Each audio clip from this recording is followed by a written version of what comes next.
when I stepped on my board, I realized, dude, this is this whole fucking big city. And it just took me everywhere, you know what I'm saying? There's something about stepping on your board and just going through the city and seeing new shit and seeing people and just like, it's the street, it's the way the city is designed. It's like fucking skate through traffic. Like, that's probably the only city where you can do that, where drivers don't trip. You know what I'm saying? Where you kind of control the streets. It's like when you're skating in the city, you're skating in the city.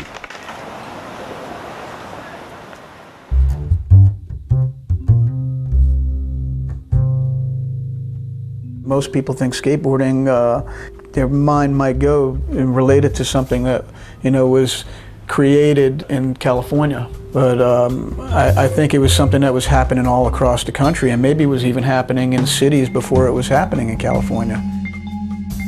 Skylarking through Central Park and along crowded Manhattan streets, exuberant young New Yorkers epitomize the perils of the skateboard.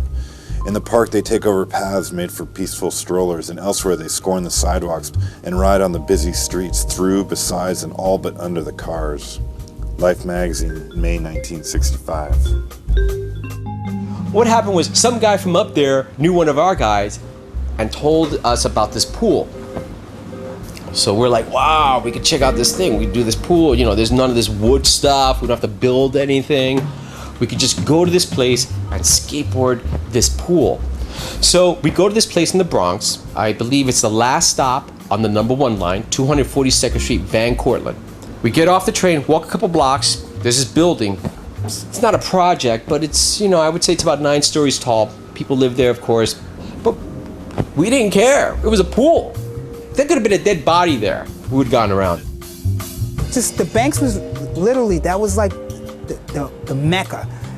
It's like everybody would meet at the Banks. You know, after I went to the Banks, and then I would go back uptown, and I still was skating in my area, like during the week.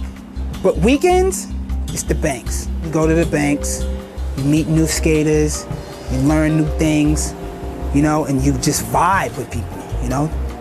Well, first of all, you didn't have security guards always chasing you out in the good spots, because we rode softer wheels and went riding little hard wheels, clacking around, fucking scaring the Rottweilers behind the counter. It was amazing, like when the Gonzo, Nadas, and these guys would show up, and they were like, fuck yeah, this is fun. City skating became like linking spots. And then you'd always link up with dudes who were in different little beep, beep, beep, beep, beep, beep. You know, we were all kind of bouncing around like digital Super Balls, you know, from spot to spot. I think back in the 80s and 90s, it was kind of just laid out. It was like, you know, no one knew. Like, it wasn't illegal, it wasn't messing up the property, and the security guards didn't even know what to do. I don't even know if they had security guards, you know? So it was open game everywhere. It was just like plazas for days, just the best spots.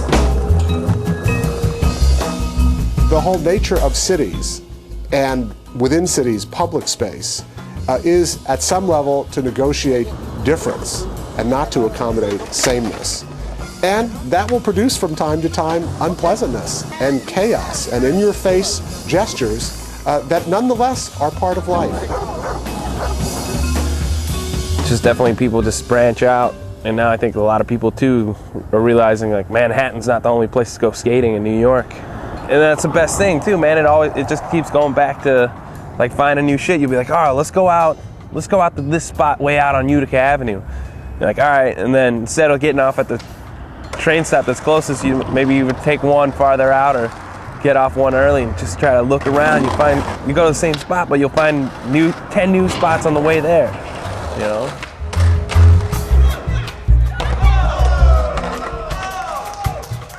You know, skating may have been born in California, but it was when kids in Connecticut and New Jersey and New York, Pennsylvania, got a hold of it and actualized it in their own environment that it really came to life.